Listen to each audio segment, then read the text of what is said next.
I would tell you my secret. This is what inside of a glueless wig looks like.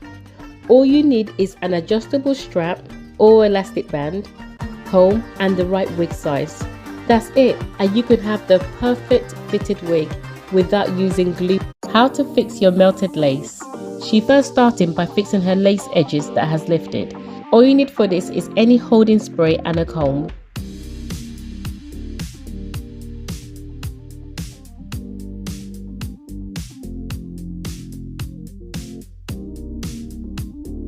She's now using her makeup powder to blend her lace to her skin tone. You will now need to spray some spritz on your fingers as you see her doing. The reason why she's fanning her hairline is to avoid it being stuck to her wig band. To secure her lace, she ties it down using a wig band. This is the end result. The white lines have totally disappeared. And now you have a flawless hairline. This is how to fix your low hairline when you're wearing your wigs.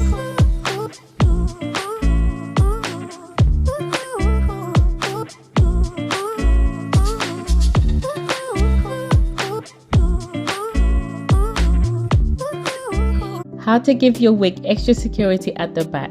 All you have to do is insert your comb under your elastic band. Yes, under the elastic band makes a huge difference in securing your wig. This is how to fix that annoying orange brassy highlights in 2 steps. What you need to do is dip your wig in a purple shampoo bath for 10 to 15 minutes. After this, use any hair dye of your choice for 25 minutes. Look how stunning this looks. That horrible brassy orange tone has gone, leaving you with this lovely highlights. Let me know if you found this wig tip useful and if you'll be trying this.